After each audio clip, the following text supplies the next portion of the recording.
በ450 ሺህ ብር ቅድመ ክፍያ ብቻ የቤት ባለቤት ይሁኑ። የደጀኔ ለሜሳ ትሬዲንግ እህት ኩባንያ የሆነው ጎልደን ፓላስ ሪል ስቴት ከዚህ በፊት በሰሚት 72 አፓርትመንቶችን ጥንቅቅ አድርገው ለደንበኞቹ ማስረከቡ ይታወቃል። አሁን ደግሞ በመሃል 22 ጎላጉል አደባባይ ፊት ለፊት እጅግ ዘመናዊና ማራኪ አፓርትመንቶችን በመገንባት ላይ ነው። አፓርትመንታችን ከባለ 1 መኝታ እስከ ባለ 3 መኝታ ቤቶችን የያዘ ሲሆን ከ86 ካሬ ጀምሮ በ5% ቅድመ ክፍያና በ50% የባንክ ብድር እንዲሁም እስከ 10% በሚደርስ ልዩ ቅናሽ በሽያጭ ላይ እንገኛለን። እነዚህን ቤቶች ሲገዙ ጂምና ስፓ፣ የከርሰ ምድር ውሃ፣ ስታንድ ባይ ጄኔሬተር፣ የተንጣለለ ቴራስ፣ የልጆች መጫወቻ፣ መዋኛ ገንዳ፣ በቂ የመኪና መቆሚያ፣ የደህንነት ካሜራ እና የመሳሰሉትን ያገኛሉ። ለበለጠ መረጃና ለሳይት ጉብኝት ከታች በሚገኙት ስልኮች ይደውሉልን። ጎልደን ፓላስ ሪል ስቴት።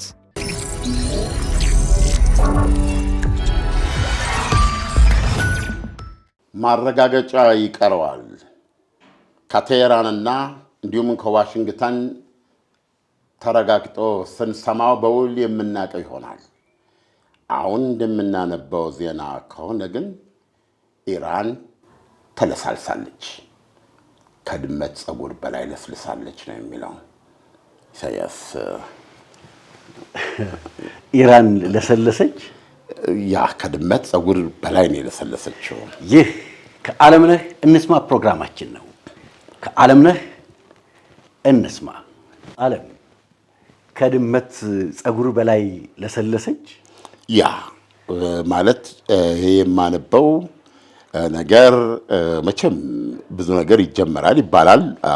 ፍጻሜ አግኝቶ እስከናውቀው ኮንፈርሜሽን የሚባል ነገር አለ። ከዛ ውጭ ግን አሁን ባለው ደረጃ ካየን ኢራን ባልተጠበቀ መንገድ ለስልሳለች ነው የሚለው ዜና። ዓለም ዶናልድ ትራምፕ በእርግጥም የመደራደር አቅማቸው ከፍተኛ ሆኖ አየነው ማለት እንችላለን። ዓለም ይሄ አሁን ደስ የሚለኝ ጥያቄ ምኑ ላይ ነው የለሰለሰችው ቢሆን ነው። ግን ይሄ የስላሴ የእውነት ከሆነ ዶናልድ ትራምፕ ያው ይሉኝታ የላቸውም። በማህበራዊ ድረገጻቸው በነጋሪት ጋዜጣቸው ላይ የታባቷ አነስና ልክ አስገባናት ማለታቸው የማይቀር ነው። ይሄን መቋቋም አለብህ። ወደ አንተ ጥያቄ ልምጣና ኢራን የቱ ጋር ለምን ለሰለሰች? እንግዲህ መቼም በሆርሙዝ ሰርጥ ላይ ስትናገር የነበረው ነገር አለ። ከታሪክ ጋር አንዱ እንደውም ረሳሁት። ቢያንስ የቀርበው መቼም ከፍተኛ ውይይት ነው፣ የጦፈ ክርክር ነው ያለው። በነገራችን ላይ በሚዲያ ሪች የሆነች ሀገር ነች ኢራን። ብዙ የሚዲያ አውትሌትስ አሏት። በጣም የሚገርም ነው። ሚዲያዎቹ ነፃ ሚዲያዎች ማለት ነው። በመንግስቱም ውስጥ ያሉም ቢሆን ፋይዳ ያለው ነገር ያነሳሉ። ይገርማል። እንደገና ደግሞ አሁን ባሉት አስተዳደሮች መካከል ያለው ግጭት ሲንጸባረቅበት ታያለ።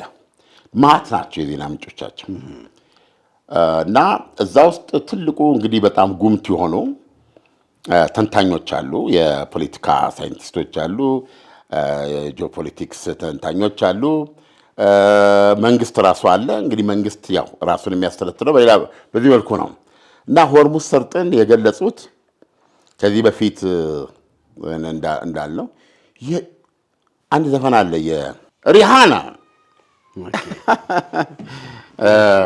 እንደው ሪሃና ይቅርታ እንጠይቃለን። በጣም ተወዳጅ ነች። በጣም ብለን እናደርኩ እና ሪሃና የምትዘፍነው ዘፈን ነው ወራቢ ቢን የሚለው ሰው። ኢራኖች ምንድን ያሉት ሆርሙዝ ሰርጥን መቆጣጠር ከጀመሩ በኋላ ወራቢ ቢን ያሉት 47 ዓመት ያ የእነሱ ሰላማዊ አገዛዝ ሲኖርና ብዙ በማዕቀቦች ሲደበደብ ድንገተኛ በተለይ ከቅርብ ጊዜ ወዲህ ሲኮረኮም ከዛ የቦምብ ማዕበል ሲቀበል እነዚህ ሁሉ በነበሩበት ጊዜ አሁን ሲያገኙት ነው የት ነበርክ?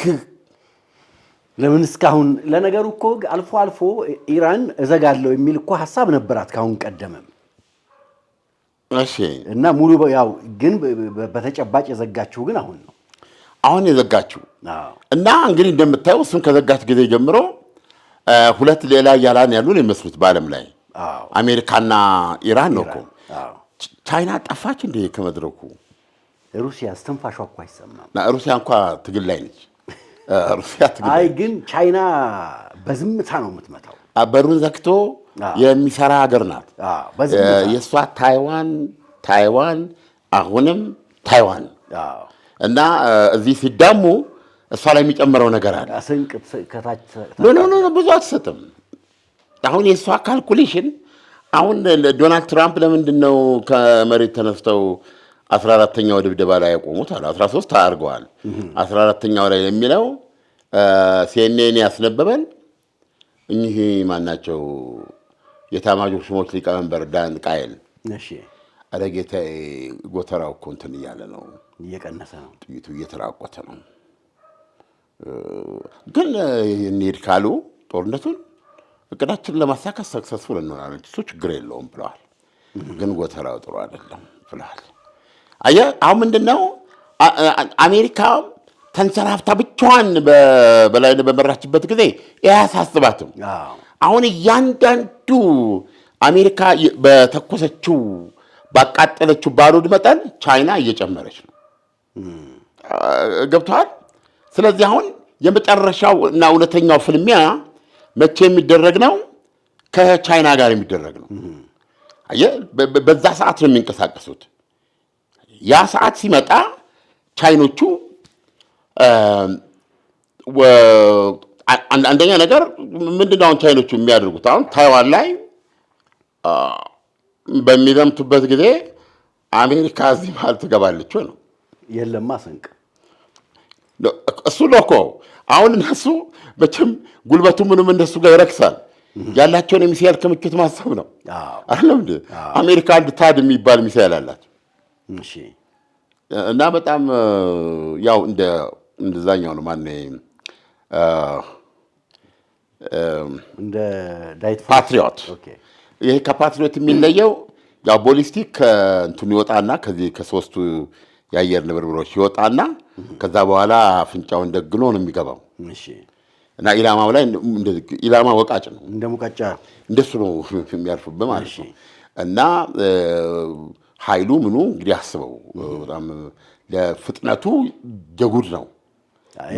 ግራቪቲም ስበትም ስላለው በሚሳኤል የመመታት እድሉ ብዙ እንትን አይደለም። ግን ፓትሪዮት በጣም ኢፌክቲቭ ነው ለእነዚህ እና የተወሰነ እንትን ላይ እዚህ ቀርበጥ ከከባቢ አየር ከገቡ በኋላ ነው በ90 ሴኮንድ ውስጥ ነው ሁሉ ነገር ይፈጽመው ፓትሪዮት። ይሄኛው ግን እላይ ሄዶ ነው የሚመታቸው። ታድ የሚሉት ባሉበት እላይ በሰማያት እዛ ነው የሚጠብቃቸው። አየህ አሁን ይሄኛው $7 ሚሊዮን ነው አንዱ ጥይት። ገብቶሃል? አትችልም። አሁን እኮ በኑሮ ብቻ እኮ አይደለም የተበለጥ ነው። ገብቶሃል? አጃም በልቶ ይኖራል የምልህ ትኖራለህ። ሰው መቼም መንፈሱ ነው ውስጥ ያለው መንፈስና እንትን ነው፣ በዛ ትኖራለህ። አሁን እኮ እየበለጡ ነው ያሉት በኑሮ ተድላ፣ በኑሮ ምቾት። በዚህ ብቻ እኮ አይደለም የዩክሬንና የራሽያን ጦርነቱ ራሱ የሀብታም ጦርነት ነው እና በዚህ መንገድ እስካሁን ሄዱት። ግን ይሄ የምዕራባውያን መንገድ አሁን አያስኬዳቸውም። ለምን? በምንም ታምር ቻይና አንድ ጸረ አውሮፕላን ሚሳኤል ለመስራት $7 ሚሊዮን አታወጣም። ኦኬ። ስለዚህ በጣም ዝቅ ባለ ገንዘብ ነው የምትሰራው፣ በጣም ዝቅ ባለ ገንዘብ። ስለዚህ በጣም ብዙ ነው የምታመርተው። አሁን እኮ የምዕራባውያኑ ችግር ይሄ ነው። የኑሮ ስታንዳርዳቸው ከፍተኛ ነው። ገብቶ አይደለም ለፕሮፌሽን የሚከፈለውን ታውቃለህ። ስለዚህ አሁን ይሄ $7 ሚሊዮን ነው የምትተኩሰው። እና የኢራን ደግሞ ስማቸው ብዙ ነው። የኢራን ቦሊስቲኮች አንድ ቦሊስቲክ ስንት ታወጣበታለች ነው? የሷም ርካሽ ነው። አይ ጋራንቲ $1 ሚሊዮን ላይ ሞላ። አሁን ስለዚህ ይሄንን የኢራንን ውርጅብኝ እንዴት ነው እስራኤል ላይ እኮ 100 ነበር የምትተኩሰው ባንዴ። አሁን ስትተኩስ ደግነቱ ወደ ኢላማ የመምጣት እንትናቸው እንትን ነው። አሁን ይሄንን በምንድን ነው የምታወርደው? እስራኤል የራሷ የአየር መከላከያ አለ። እሷን ቢሆን በጣም ውድ ነው የእሷ አይሮንዶም የሮኬት ምናምን ነው። ይሄ ዴቪድ ስሊንግና አሮ የሚባል ነው ያላት። አሮ በተለይ ከፍተኛ ነው። ዴቪድ ስሊንግ የመካከለኛ ርቀት ነው። እሱም ቢሆን ከፍተኛ ነው ዋጋው። ግን አሁን በዚህ በታድ የሚባለው መተኮስ ይኖርባል፣ አማራጭ የለም። ስተኩስ 10 ስተኩስ 70 ሚሊዮን 100 ስተኩስ 700 ሚሊዮን 1000 ስተኩስ $7 ቢሊዮን ተኩሳል ማለት ነው። አልጋችን ካልሸጥን ከየት ይመጣል? በጣም ከባድ ነው። ስለዚህ ይሄ አይነት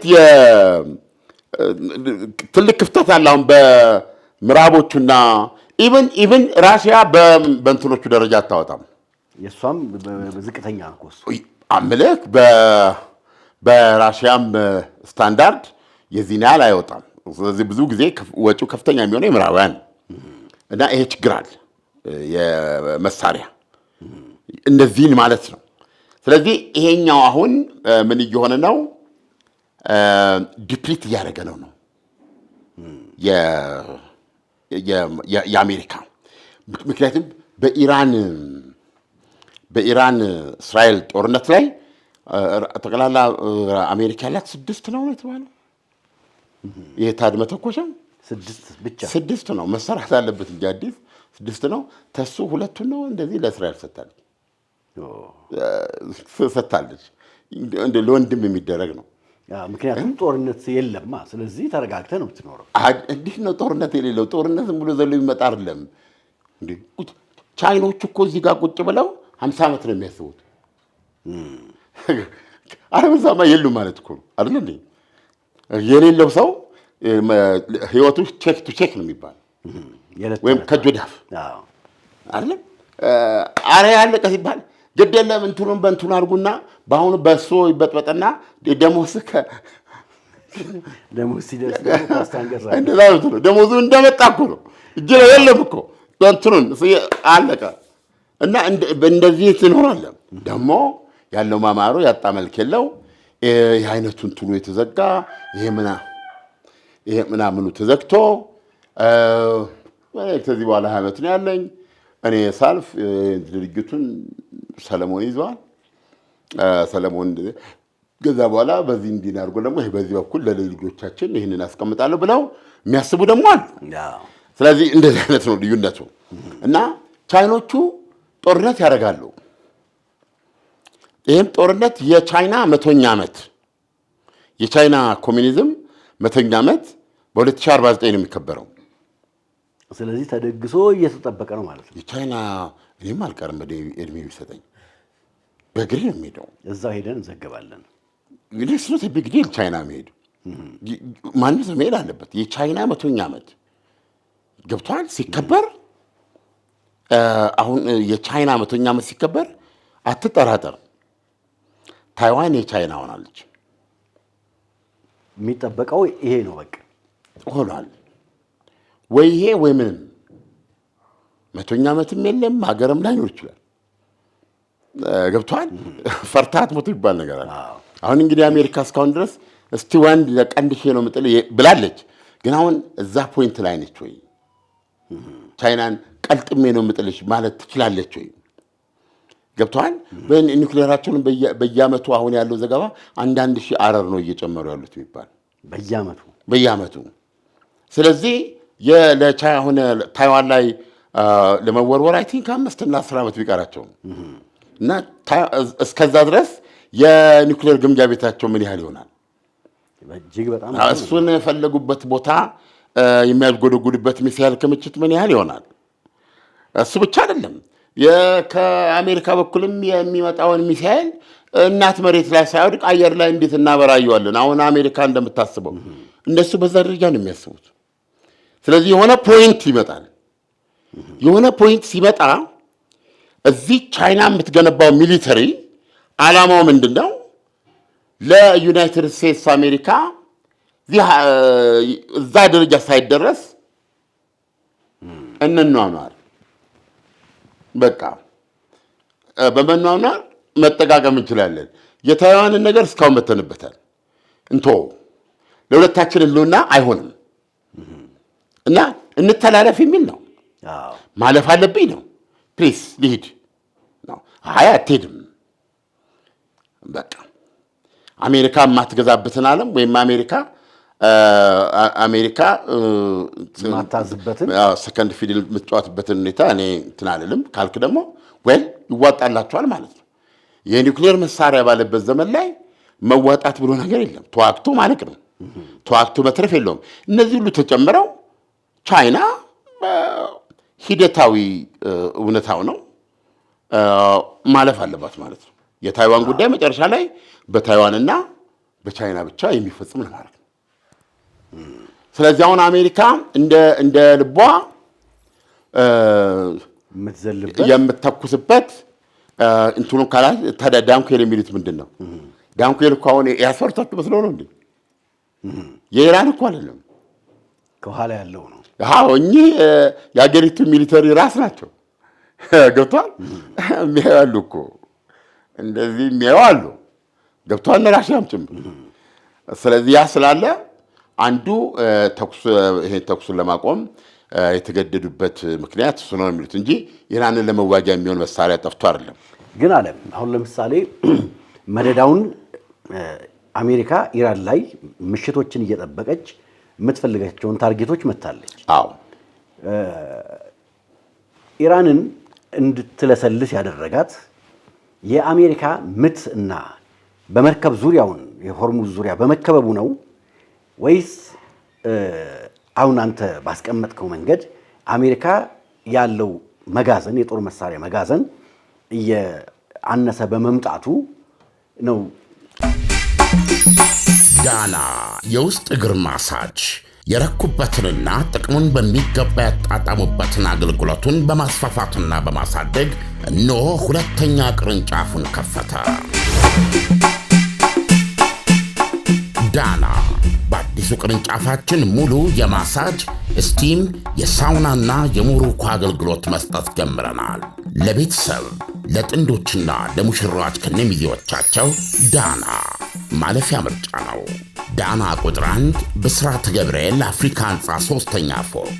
አዲሱ ቅርንጫፋችን ቡልጋሪያ ማዞሪያ በግዙፉ ድሪም አፓርትመንት። ዳና የኢራን መለስለስ አሁን ባለው ዜና ነው የምነግርህ። መለስለሷ እንግዲህ ከሆርሙዝ ሰርጥ ጋር የተገናኘ ነው።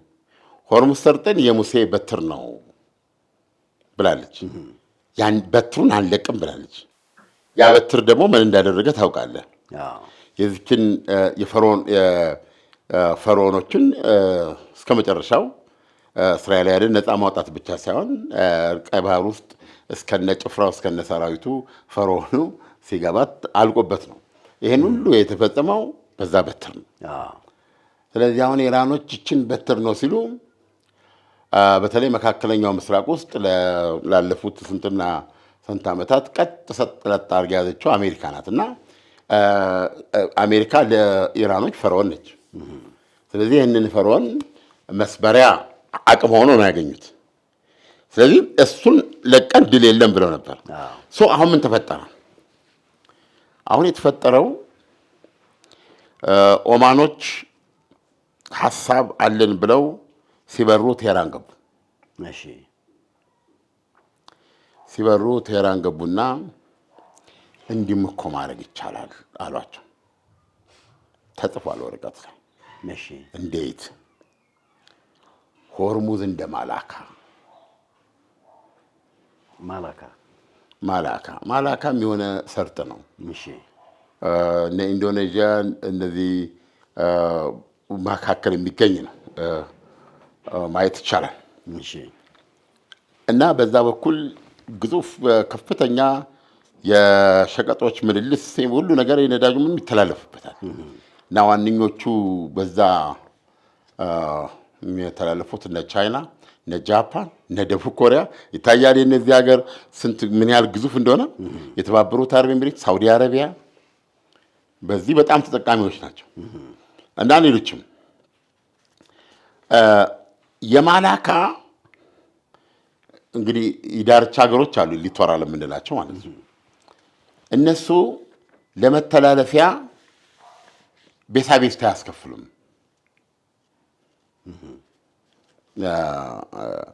ቆም ማነ ምናምን ምናምን ምናምን የደንቡን ቁጭ አድርግ አይሉም፣ ነፃ ነው። ነገር ግን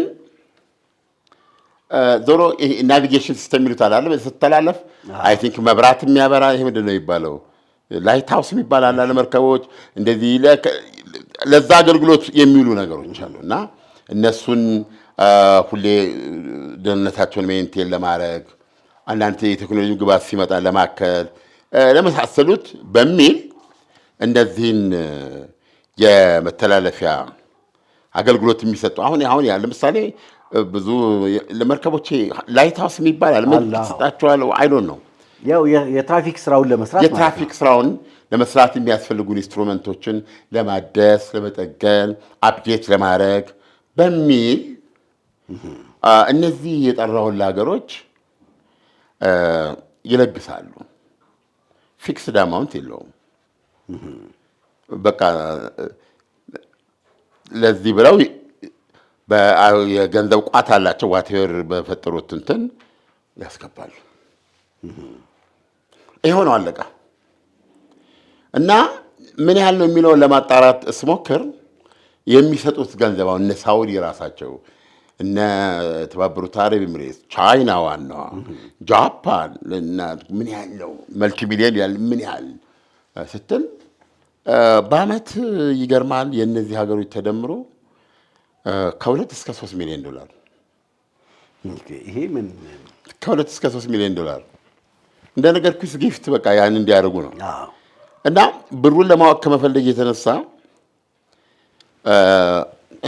እንግዲህ ወደ ኢራን የፈለገችው ጋር እንመጣለን። እና ይሄ እንደውም ማስገንዘቢያ ሰጠኝ ምን አለኝ፣ በአጭሩ ላስረዳህ አለኝ። በ10 ዓመታት ውስጥ እስካሁን በተባበሩት መንግስታት ድርጅት የባህር ህግ መሰረት ነው አትችልም ቻርጅ ማድረግ። እስካሁን በዚህ በ10 ዓመታት ውስጥ እነዚህ የሚተላለፉ ሀገሮች በውስጡ የሰጡት ሲደመር ማክሲመም ከ23 እስከ 25 ሚሊዮን ዶላር። ኦኬ ለኢራን ምንም ነው። ለማንስ ምንድን ነው? እሺ በ10 ዓመታት ውስጥ በ20 ዓመት ጊዜ ውስጥ እንደማለትም ነው እኮ ከ23 እስከ 25 ሚሊዮን ይሄ ነው የተደረገው። አርጃኗ ስዊስ ካናል ላይ በመርከብ 500,000 ዶላር ነው የምትቀበል። በጣም ትልቅ ገንዘብ ነው። 500,000 ዶላር ነው የምትቀበል። አሁን እሷን የገደላት ምንድን ነው? ሜዲትራኒያን ከቀይ ባህር የሚያገናኘው መሬቷን ቆርሳ ማለት ነው። እንደው ሌላ መተላለፊያ የተፈጠረለት እንደው ጸሎት አደርጋለሁ። ምክንያቱም ወደ ግብፅ የሚገባ ማንኛውም ገንዘብ ለጥቁር ሰው ጥፋት ነው የሚውለው። ለዚህ ለፈረደበት የአፍሪካ ቀንድ ጥፋት ነው። ኢንፋክት የአፍሪካ ቀንድ ጥፋት ሊቆም የሚችለው አፍሪካ ቀንድ ሰው መሆን ሲችል ነው። ግብፅ ምን ታርገው? አንዳንዴ በግብፅ መፍረድ ያስቸግራል። በጣም አስቸጋሪ ክልል ነው። 500,000 ዶላር ነው የምታገኘው። ገብቶሃል? በአመት እስከ 23,000 መርከብ ይተላልፋል በእንትን ላይ ገብቶሃል? የሆርሙዝ ሰርጥ አይነት ቢሆን ኖሮ የእሷ ከመሬቷ የተከፈለ ቢሆን ኖሮ በቀን ከ100 እስከ 120 ነው የሚተላለፈው መርከብ። እቺ አርጃኖን ማን ይችላል ነበር? ምን ማለት ነው? አስበው። በጣም ትልቅ ገንዘብ። ከየሁለት መርከቡ 1 ሚሊዮን ዶላር ትቀበላለች ማለት ነው። አየህ፣ በየቀኑ በትንሹ 50 ሚሊዮን ዶላር ትቀበላለች ማለት ነው። ከ50 እስከ 60 ታደርጋለህ። በየ10 ቀኑ 5 ቢሊዮን ዶላር አላት። በየወሩ 15 ቢሊዮን ዶላር አላት። ይሄን ሳስብ አዞረኝ።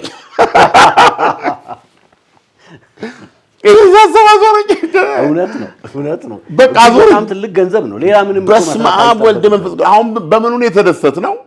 በአንድ መርከብ 500,000 ዶላር ቻርጅ ታደርጋለች። በአመት እስከ 22,000 መርከብ ይተላለፋል። እና ይሄ ወደ ከ9 እስከ 11 ቢሊዮን ዶላር በየዓመቱ ገቢ ያላት በጣም ትልቅ ገንዘብ እኮ ነው። እጅግ በጣም ትልቅ ገንዘብ ነው። መጀመሪያ ላይ ኢራን ሆርሙዝን ምንድን ነው ያደረገችው?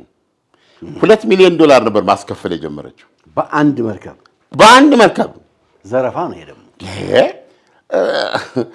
እኔ አላልኩም አንተ አልክ። እና $2 ሚሊዮን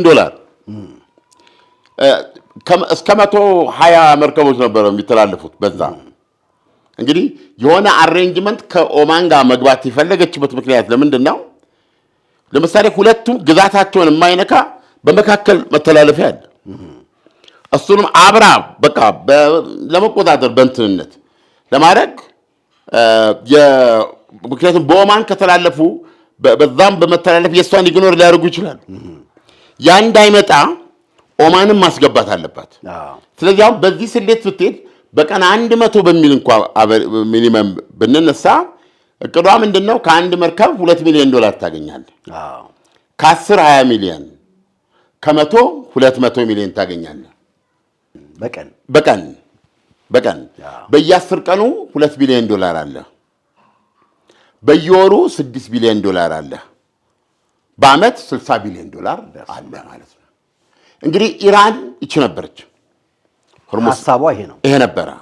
አሁን ባለፈው እነዚህ ኦማኖች ዋና ከተማቸው መስካት ነው። ኦማን ሄደህ አታውቅም? ኦማን ምን ትሰራለህ እዚህ አመቱን ሙሉ እዚህ ምን ትሰራለህ? አብረን እንሂድ ብዬሽ እኮ አንተ ነህ ብያለሁ። የኔ ነገር ተወው፣ የኔ ሱባኤ ሊሆን ይችላል። ገብቶሃል? ውጥ እንጂ እናንተ ዱባይ የደረስክ ጊዜ እኮ አንዳንዴ እዛው እኮ ናቸው። ግን የሚገርምህ ዱባይ ቪዛ ሲያልቅብህ ወጥተህ መግባት አለብህ። ስለዚህ ምን ያደርጋሉ መሰለህ? ከዱባይ የኦማን ፕሌን ውስጥ ትገባና ወደ ኦማን ትሄድና ከፈለክ ኦማን ኤርፖርት ወረድ ስልና በመጣህበት ፕሌን ተጭነህ መምጣት ትችላለህ። እውነትህን ነው? የእውነቴን ነው የምልህ። ከእንደገና ደግሞ አንዳንዴ እዛው ዱባይ ግን ኦማን ለመግባት የኦማን ቪዛ ያስፈልግሃል። ታገኛለህ። ቪዛውን ትወስድና አንዳንዴ ደግሞ ከዛው ከኤርፖርት ትመለሳለህ። ገብተህ ጊዜ ታጣጣ አንድ ቀን በረድ ብለህ እንደሱ አይነት ነገርም አለው። ስለዚህ የዚህን ያህል እንደዛ ከሆነ አንድ ጥሩ ድል መጥቶልሃል። አንተ ኦማን ላይ ማነው ዱባይ ላይ ጥሩ እንቅስቃሴዎች እንደነበራቸው አስታውሳለሁ። አሁን ዱባይ ምን እያደረገች ነው? በዚህ በጦርነቱ ምክንያት ዱባይ ያቺ የወትሮ እዛ የዛ የሀኬታም ክልል ኦሲስ ተደርጋ ነው የምትታየው። ኦሲስ ቅልጥ ያለ ባህር ላይ ያለ ምንጭ ውሃ ማለት ነው። እዛ ቦታ እኮ ከደረስክ አትሞትም። እንደዛ ነች እሷ። አሁን ያንን እነዚህ እስላማዊ ቤተኞች የኢራን በርዘውባታል። እንደውም ብዙ ጉዳት የደረሰባትና እንደውም ቅድም ይዤው ነበረ 2 ሆቴሎች ምናልባት ታውቃቸው ትልልቅ ሆቴሎች ለ18 ወራት ዝግ ሆነዋል ጥገና ስለሚያስፈልጋቸው። 18 ወር አገልግሎት አይሰጡም። እና ብዙዎቹ ዱባይ የሚመላለሱ ሰዎች ሊያውቃቸው ይችላሉ።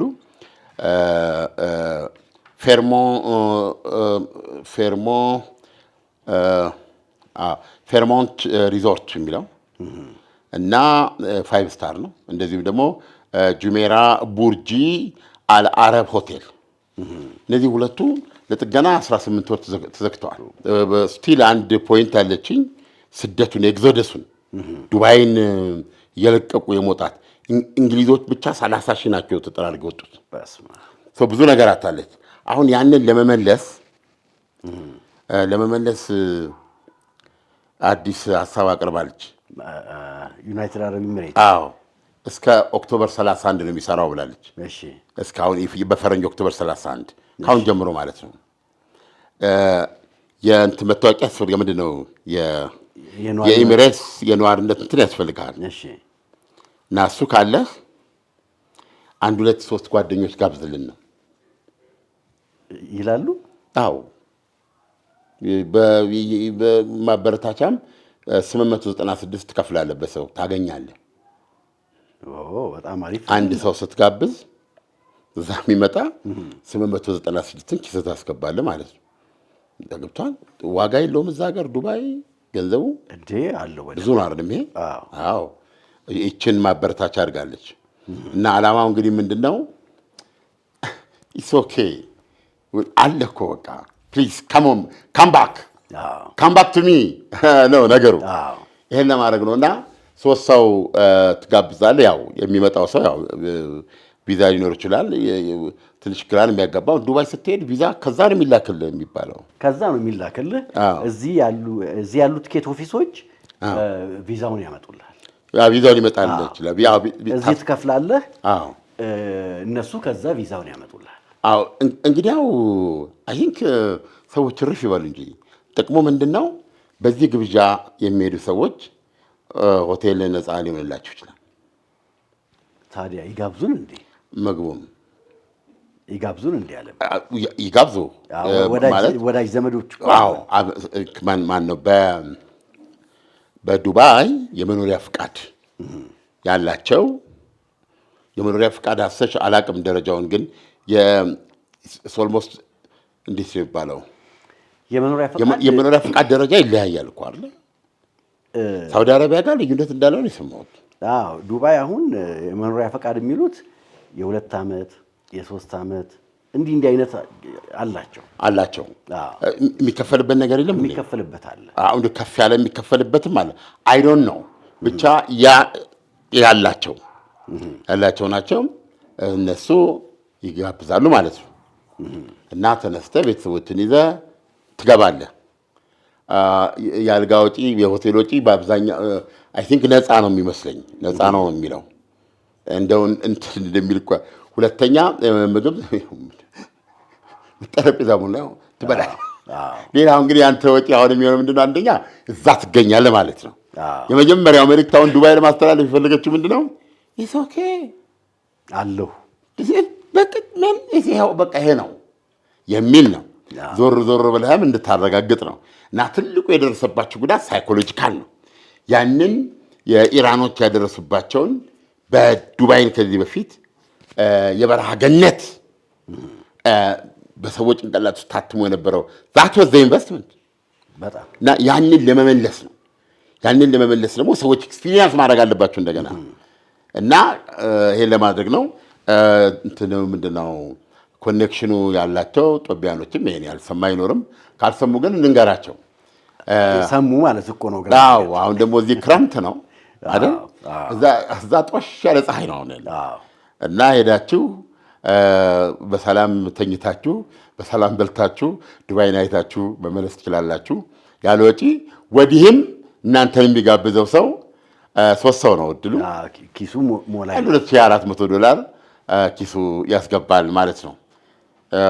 እና ወደ ጥያቄው ስንመጣ የኢራንን መለስለስ ነው እያወራል ዓለም። እኔ አሁን ኢራን ትልቁ ድሏ ሆርሙዝን መያዟ ነው። አዎ ትልቁ ሽንፈቷም ደግሞ ትልቁ ድሏ ኒውክሌር ቦምቧን ይሄን የበለጸገ ዩራኒየም አለመስጠትና በዚህም በዛም ብላ ኒውክሌር ቦምቧን ሰርታ መገኘት ነው። እሱ ነው ትልቁ ድል ሊሆን የሚችለው።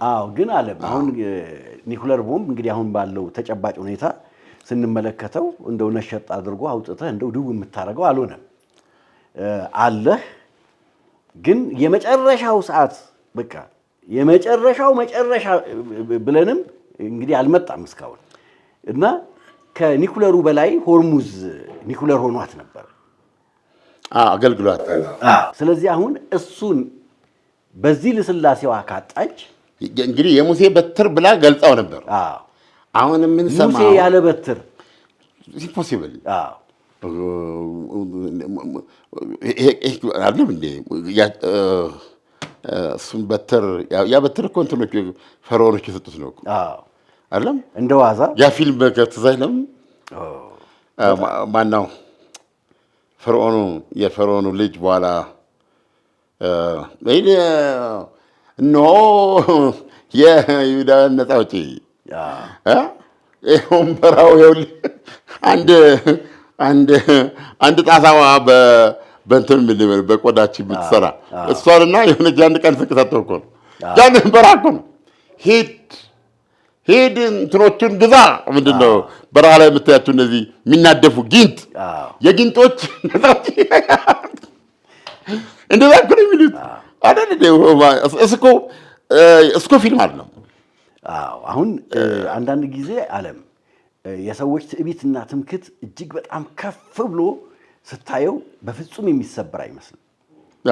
ግን መሪያቸው እግዚአብሔር የሆነው የእስራኤል ሕዝቦች ደግሞ እንደዛ የተፎከረባቸው ያንን በረሃ ቆርጠው ሲሄዱ ደግሞ እግዚአብሔር እኮ ፍትህ ነው። አዘይንዶ ዘዴ ፍትህ ነው። ለምሳሌ አንዳንዴ እንደዚህ አይነቱ በሽታ የኔ ትልቅና ታላቅ ነኝ የሚለው በሽታ በዘር ይተላለፋል። አሁን ለምሳሌ ግብጾቹ ላይ የምናየው ማለት ነው። ግብፃዊ ፊቱን ወደ ደቡብ ሲያዞር ወደኛ የንቀቱ መጠን አይነካም። ይሄንን ዴፕስ ፉሊ ማወቅ አለብን። የንቀቱ መጠን አሁን ለምሳሌ የግብፁ መሪ ነው የምነግርህ ለአንድ የአፍሪካ ሀገር ለሆርን ኦፍ አፍሪካ ለጉብኝት ሲመጣ ኢትስ ላይክ የሆነ ዲቫይን ፓወር ያከበረን እንዲመስለን አስቦ ነው የሚመጣው። የሚገርም ነገር ነው። ግን ኢንትሩዝ እነዚህ ሰዎች ትክክለኛ ሊገልጻቸው የሚችለው ደንቆሮች ናቸው። ገብቶሃል? ግን አንዳንድ ጊዜ ደግሞ እግዚአብሔር የሚፈቅደው ሰዓት አለ። እነዚህ ሰዎች በአፍሪካ ምድር አልረከሱም። በአፍሪካ ህብረት የሚባለው ነው ተገዝቼበት አላውቅም። ለምን እንደ ያልጠፋ የአፍሪካ አንድነት ድርጅት የአፍሪካ ህብረት በሚሉት አላምንም። የማያምን ሰው ነኝ። ግብፅ ዋና አባል በሆነችበት ማህበር ውስጥ እንትናል። እስኪ ተመልከት። የማገረብ ሀገሮች አሉ እንበል። አሁን ባለፈው ምን እያሉ ነበር? በዓለም ዋንጫ ላይ ሲናገሩ ነበር። አፍሪካ በአሁኑ በዚህ ሞሮኮ ይለዋል፣ በዚህ ግብፅ፣ ቱኒዚያ ይለዋል። ለእኛ እኔ ምልክት ከማንም በታችን ነው።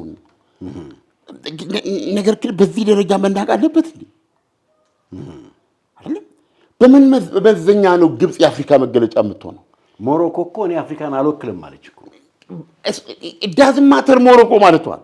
ይሄን አሜሪካኑ ሊል ይችላል፣ አፍሪካኖች ሊል ይችላል፣ አውሮፓው ቢኮዝ አፍሪካ ብሎ ከነሱ ጋር ቢያደርግ ይቀለዋል። ኢንስቴድ ኦፍ እንደኔና እንዳንተ አይነቱ ጋር ከሚል ከነሱ ጋር ይቀለዋል።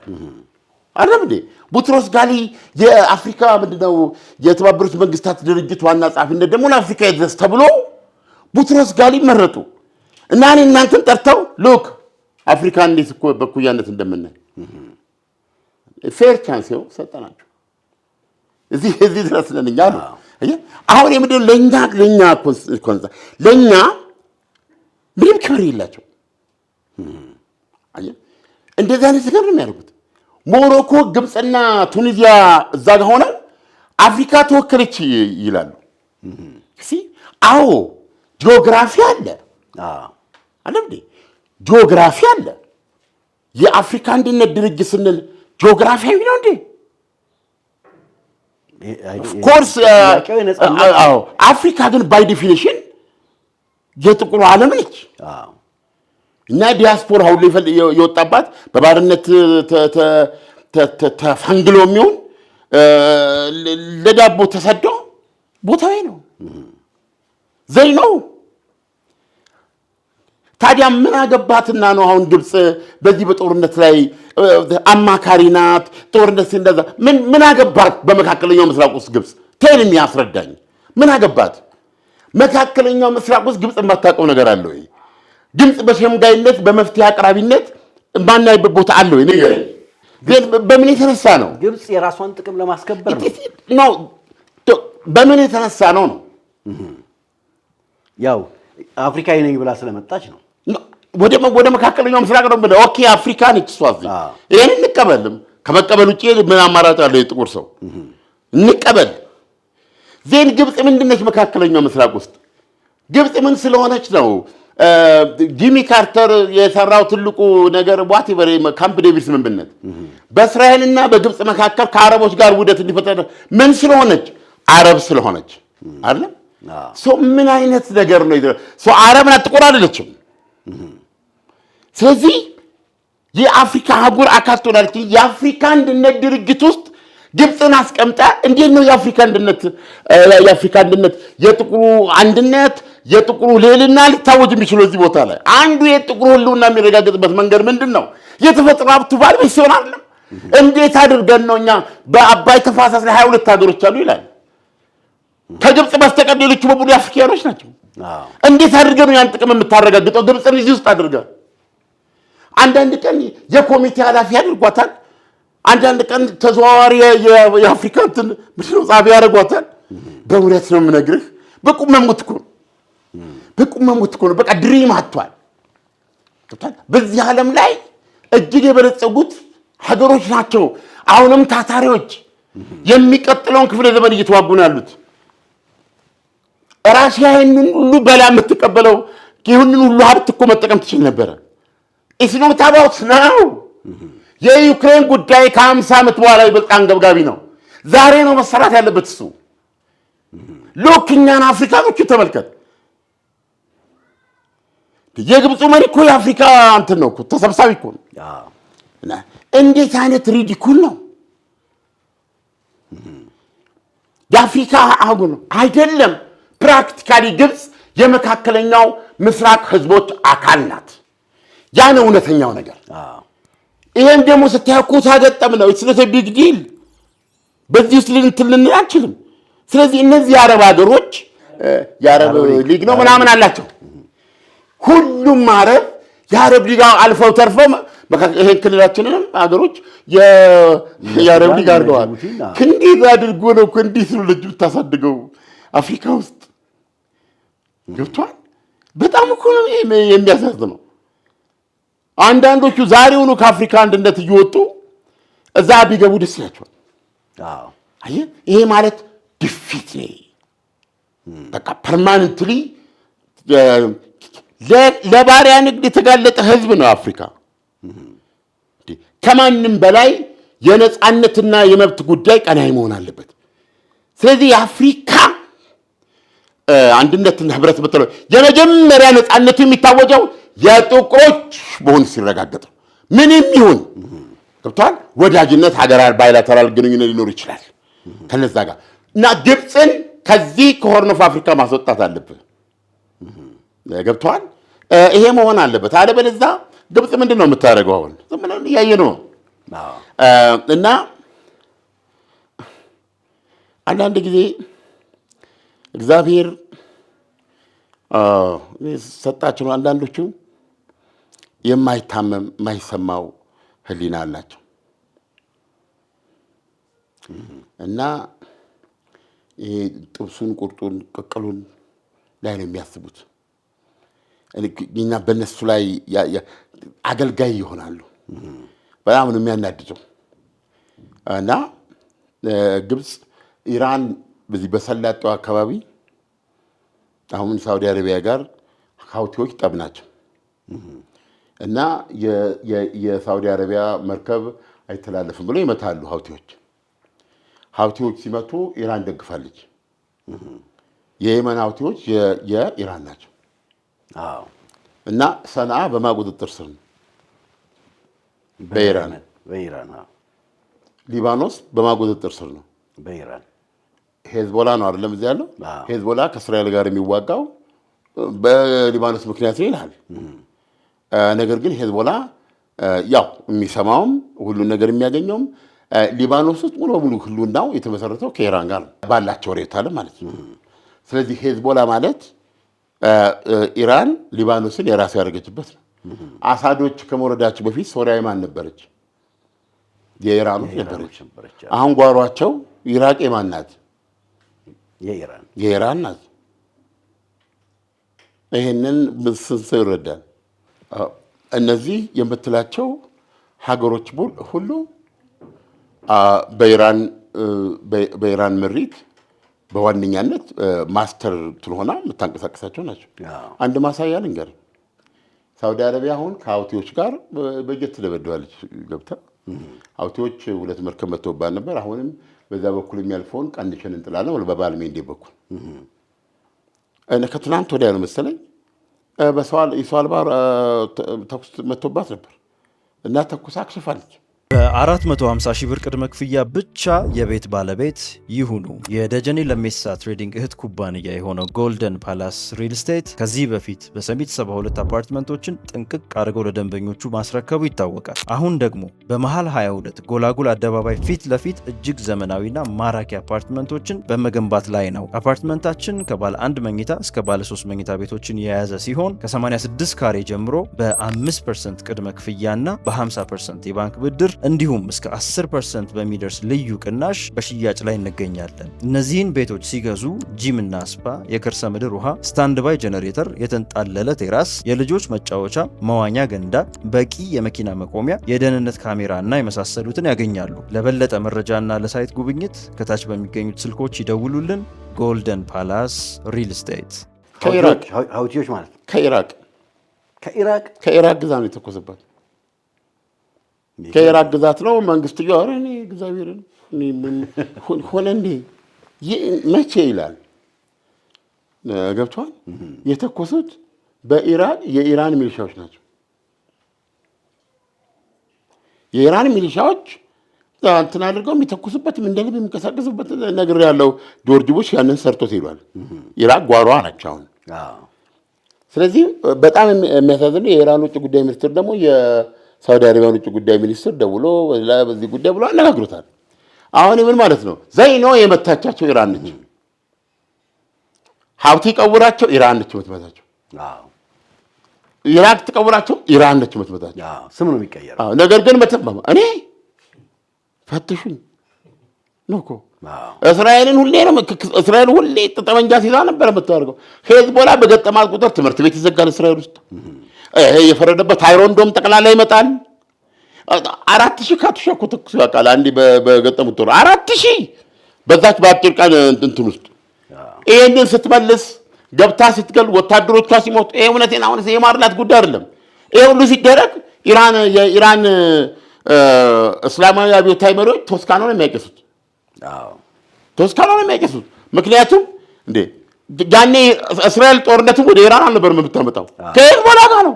ዜናውም ሲነገር ምንድን ነው እስራኤልና ሄዝቦላ ስኖት እስራኤልና ሊባኖስ አይደለም። ስለዚህ እንደዛ ስለሚደረግ ቶስካኖ ነው የሚያቀሱት። ያላቸው ነገር ይሄ ነው። ስለዚህ አሁን ሁሉ ሰው መረዳት ያለበት ኢራን ብለን ስንል እቺ ድሮ በኢራን ኢራቅ ጦርነት የምታውቋት ኢራን አይደለችም። ኢራን ከእስላማዊ አብዮቷ በኋላ ሰፊ ግዛት የሸፈነች ሀገር ናት። ገብቷል። ስለዚህ አሁን ብዙ ጊዜ ትዝ ይልሃል እነዚህ የሱኒ መንግስታት የሚባሉ አንድ ጦርነት ጀምሮ ነበር። በጣም ብዙ ሆነው ማለት ነው። ግብፅም ተጨምራ ማለት ነው። በቃ የጦር ጀት እየገባ የመንን አልኩ አመድ አደረገው ህዝቡን። እነሱ እንደዚህ አዩም። ነገር ግን የለመዱትን እንቅልፍ አጡ እነዚህ ትልልቆቹ ሀገሮች። መጨረሻ ላይ የዱባይ አየር ማረፊያ ላይ ሲተኩሱ እንዴት አድርገው እና አርማኮ የሚባለው የእንትኑ ነዳጅ ማውጫውን ኢራን ነች የተኮሰችው በቀጥታ እሱን ነው የሚባለው። ነገር ግን አሁን መጨረሻ አላልኩም ማለት ከዛ በኋላ ሲደረግ እንደተደረገው ወዲያው እርስ በስምምነት ሊቆም ተደረገ። የመንን ኦልሬዲ ሰጥተዋል። አሁን እኮ መንግስት አለ እኮ የመን ውስጥ ያው ፋይዳ ነው። አለማወቁ በሳውዲ የሚደገፍ ነው። አለማወቁ የሳውዲ መንግስት ይባላል። ሰና ላይ ድርሻ አይልም። የአብዛኛውን ክፍል እነዚህ ከሰሜን የመጡ ሀብቴዎች ከሰሜን የመጡ ናቸው። እና አሁን ሰናን ተቆጣ አሁን እነሱ ናቸው ያዙት። ስለዚህ ኢራን ደግሞ ደግፋቸዋለች። ስለዚህ አሁን ያቺ ኢራንን ማወቅ ያለበት ኢራን ይሄን ያላት ማለት ነው። ይሄ ፓወር ነው። አንድ ትሪሊዮን እንትን ያለበት። አሁን ሰዎች ይሄን ለመረዳት የማይችሉት ለምንድን ነው? አስቀድመው ደግፈዋል። እንደ እግር ኳስ ጨዋታ አሁን እግር ኳስ ጨዋታን እንጂ ማድረግ የሚችሉ ማን ነው? ህዝቡም ተጫዋቹ ነው። ድጋፍማ ካላ እንጂ ልታደርግ አትችልም። እግር ኳስ ላይ አርጀንቲናና ብራዚል የሚጫወቱ ቢሆን ጨዋታ ልታይበት ችለው ጨዋታው ልታይ ስትቀመጥ ነው። የአርጀንቲና ደጋፊ ሆነ ተቀምጠ ብራዚሎች ባጠቁ ቁጥር ድራሽ አባቱ ነው የሚጠፋው። ስለዚህ ጎሉን ሁሉ ፋውል ነው የምትለው። እና አንዳንዶቹ አስቀድመው በዚህ ባለም ፖለቲካ ላይ በራሳቸው ምክንያት አቋም ወስዷል ሌላ ቦታ ላይ። ስለዚህ ሪያሊቲው ሊያዩ አይችሉም። እና ኢራን ኢዝ ፓወር። ኢራን እስከ የመን እስከ ሊባኖስ ከጓሮዋ ኢራቅን ጨምረህ በሰፊ የተዘርጋኝ እስከ ደማስቆ የነበረች ናት። ገብተዋል። ሁኔታው ከተስተካከለ ደማስቆንም በዚህም ሆነ በዛ አሁንም ዝም ብሎ የሚያዩት ነገር አይደለም። ይህ መረዳት አለብህ። ኢራኖች ፓወር ናቸው፣ ሰፊ ፓወር ናቸው። ስለዚህ ሳውዲ አረቢያ ከኢራቅ ሲመቷት ታውቃለች እና አወገዘች ኢራቅን ይላል። ሳውዲ አረቢያ ነው እነማን እንደመቷት። እንደዚህ አይነት ጌም ነው የገጠመን። እንትናን ማነች አርጃኗን ስትወስዳት አርጃኗ ኢን ሆርን ኦፍ አፍሪካ በዚህ ደረጃ ነው ልትይ የምፈልገው። አሁን ታንዛኒያ አንድ ግድብ ምናምን አሰርታ የመረቃ ግብፅ ምናምን ተብሎ እዛም ተደርጓል። ገብቷል። አሁን እንዴት ይሄን ጥቁር የምትለውን ህብረተሰብ እንዴት እንደምትልቀው ነው የሚያሳየ። ምንድነው ከኔ ጋር ከሰራችሁ ከኔ ጋር ከተስማማችሁ እንትን ይሏችኋል፣ ግድብ ይኖራችኋል፣ እንዲያደርግላችኋለሁ እንትን እያለች ብቻ ማለት እንዴት ነው ያ አንድ ለማድረግ ነው። እና ግብፅ በነገራችን ላይ በሆርን ኦፍ አፍሪካ ጉዳይ ላይ ስታያት ራሷን የልዕለ ኃያሉ ልዕለ አድርጋ ነው የምታስበው። በዛው መጠን ነው ለእኛ ለጥቁር ሰው ያላት ንቀት። እና ግብፅን ዋና አባሉ ያደረገ የአፍሪካ ህብረት የት ሊደርስ ይችላል? ገብቷል። አይ ዶንት ኖ ለምዕራብ አፍሪካኖቹ አይ ዶንት ኖ ለሆርን ኦፍ አፍሪካ ግን የህልውና ጉዳይ ነው። ትልቅ ሙቭመንት ከዚህ ከሆርን ኦፍ አፍሪካ ሊመጣ ይገባ ነበር።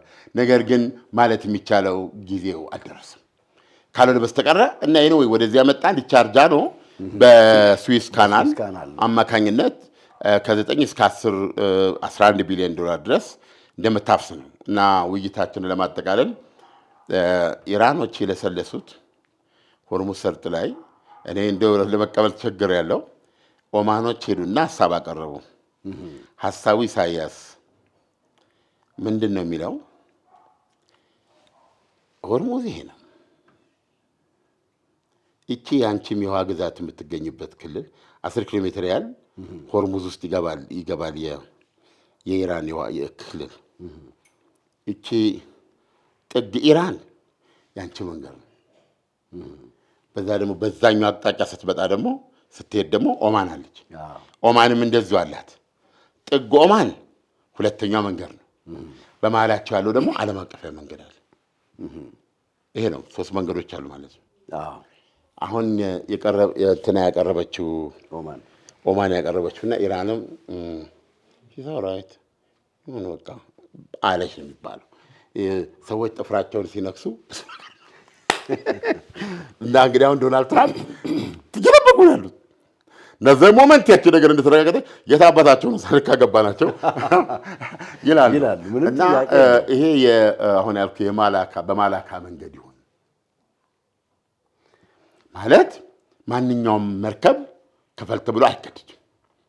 ዓለም አቀፍ መተላለፊያ ግን ቅድም እንዳልኩ ለዚህ ለመብራቱ በለው ለምናምን አንዳንድ ለጥገና አብዴት ለማድረግ እንደሚለው እንደማላካ እንግዲህ የእነሱ በአመት ነገር ያለው 2-3 ቢሊዮን ዶላር በዛ ዋናዎቹ ሁላችንም እኮ አይደለም። እነማን ናቸው ባለብሮቹ? አሁንም ቻይና ናት እኮ ቢጠቀም ቻይና አውሮፓ ነው የሚጠቀመው። እነዚህ ዋንኞቹ ጉምቱ የሆኑት የሆነ ፈንድ እዛ ይደረግና እዛ ላይ ጣል ያደርጋሉ ማለት ነው። ፕሮባብሊ 2 ቢሊዮን አድርገው በአመት ገቢ ለዚህ ተብሎ ማለት ነው። እዛ ላይ ደግሞ እንዲህ አይነት ገቢ ታለ የኦማንም ነው። እና ይሄንን ሐሳብ እንትኖቹም ወደውታል የሰላጡ ሀገሮች። ያ መዘዘኛ ያልተግባብቶም ስምምነት የሚለውም ይሄንን ነው። አሜሪካ፣ ኢራንና ኦማን ከሰላጤው ዋናዎቹ ነዳጁም ዘይቱም የነሱ ነው፣ ጋዙ ከነሱ ጋር ሆነው የእንትን ጉዳይ ይወስኑ ነው የሚለው የሆርሙዝ ሰርጥን። ስለዚህ አሁን ኦማን በማላካን መንገድ ይሁን ስላለች እውነቱን ለመናገር ይሄ መንገድ ላይ አሁን የምናነባቸው ዜናዎች ኢራን ይሁን አይነት ነገር ብላለች እና ለስልሳለች። መግቢያ ላይ እንዳልከው ማረጋገጫ ይፈልጋል። ማረጋገጫ ይፈልጋል። ሂደቱ ይሄ ነው። የሰላጡ ሀገሮችም ደግፈውታል።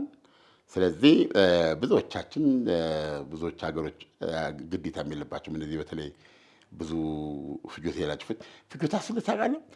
በአንድ ወቅት ምንድን ነው ያነበብኩት ማለት ቻይና ለአንድ ዓመት የሚያስፈልጋት የተፈጥሮ ጋዝ መጠን አሁን የዛ እጥፍ ሊሆን ይችላል። ባኬ ያነበብኩት ነው። 70 ቢሊዮን ሜትር ኩብ የናይል ውሃ ከትነት በኋላ 74 ቢሊዮን ሜትር ኩብ ነው። አስዋን ግድብ ላይ ሲለካ ይላል።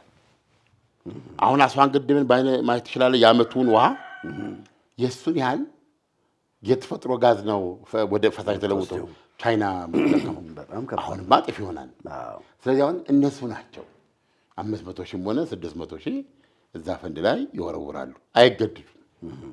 እና ይሄ አሁን ለኢራን በቀን 500 ሚሊዮን ዶላር ነዳጅ ለምትሸጥ ሀገር ካስፈለገ ደግሞ ነገ ይሄ የፈረሰውን ገንብታ አዳዲስ ጉድጓዶችን ቆፍራ አውጥታ ምናምን ስትል በቀን 1 ቢሊዮን ዶላር ምናምን ገቢ ልታገኝ ትችላለች በነዳጅ።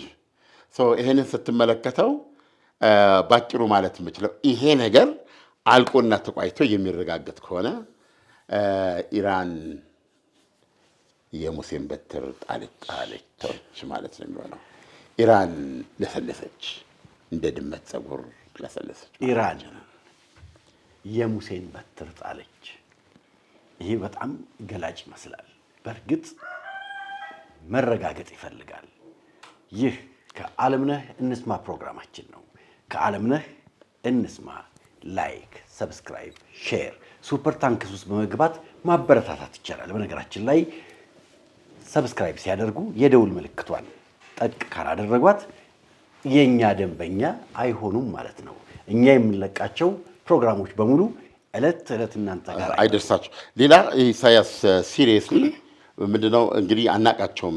ምንድነው ይሄ አሁን በዩቲዩባችን አማካኝነት በዓለም ላይ ብዙ ቶፒኮች አሉ። ሪሊ በጣም ብዙ የማዝናናት ብቻ የማስተማር ትኩስ ወሬዎችን የመንገር እና ከዛም እየሰፉ ፕሮግራሞች አሉ። እንደዚህ አይነት ነገሮችን ለማድረግ በምታስብበት ጊዜ የዩቲዩብ በጎ ጎን አለው፣ መጥፎ ጎን አለው። ስለዚህ አሁን አንዳንዶቹ ቶሎ ክሊክ አያደርጉም ሰው ጋር ስለማያደርጉ ሳያቸው ይቀራሉ። እና አንዳንድ ጊዜ እነዛ ሰው ያልተመለከታቸው ነገሮች ፕሮባብሊ ከሌሎች የዕለታዊ ዘገባችን በበለጠ የደከምንበት ሊሆን ይችላል። ይሄ ፍራስትሬት ያደርጋል።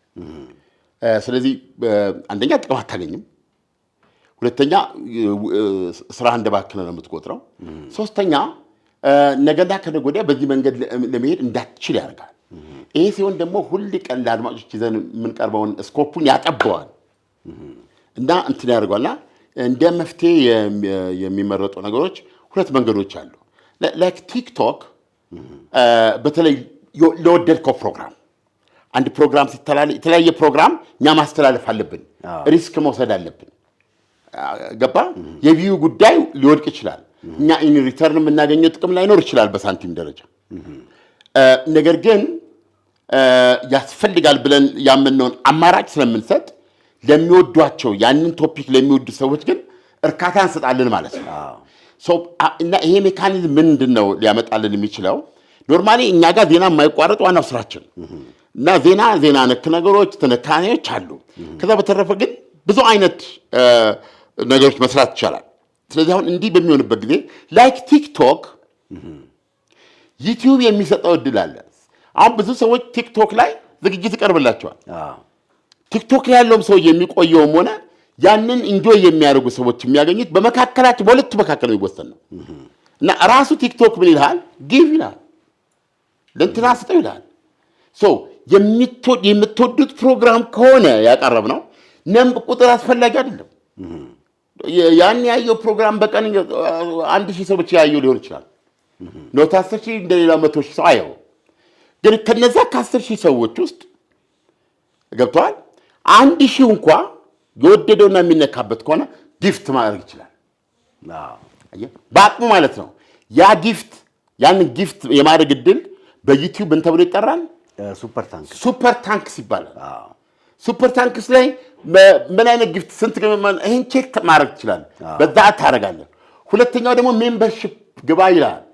የአዋዜ ሜምበርሺፕ አባል ሆነ ራስ ከሞላ ከዚህ በፊት እንደተባለ የተወሰነ በወር የተወሰነ ብር እንዲቆረጥ ታደርጋለህ። ይሄ ምን አድቫንቴጅ አለው? የቁጥሩ መብዛትና ማነስ ሳይበግረን ሞር አምራች በየጊዜው 2-3 የተለያዩ ይዘቶችና ርዕሶች ያሏቸውን ፕሮግራም ለማቅረብ ያስችለናል። እኛም ብዙ እንድንሰራ በዛው መጠን እንድንጠቀም እናንተም ብዙ እንድታገኙ ያደርጋል እና ዩቲዩብ በጣም ክሬቲቭ ነው እና አስተውሉት አንዳንድ ጊዜ ለማለት ፈልጌ። እውነት ነው። ሱፐር ታንክስ ውስጥ ገብታችሁ አበረታቱ ስንል የወደዳችሁትን ፕሮግራም ርዕሱን ጽፋችሁ ይሄን ፕሮግራም ወደነዋል ብላችሁ አክቹዋሊ ያንን ፕሮግራም በሚያዳምጡበት ጊዜ ሱፐር ታንክስ ይገባሉ። አይ ላቭ ዚስ ፕሮግራም ብለው it doesn't matter how much ግን በሱፐር ታንክስ በሚሰጣቸው እድል ያን ማድረግ ይችላሉ። ምን ማድረግ ነው? በሌላ አነጋገር እንዲህ አይነት ፕሮግራም ወዳለው ደጋግመህ ስራ ማለት ነው። ይህ ከዓለምነህ እንስማ ፕሮግራማችን ነው። የዛሬው ፕሮግራማችን ይህን ይመስላል። ስለ አያችሁን ስለወደዳችሁን እናመሰግናለን። መልካም ቀን። ሐሙስ እንገናኝ።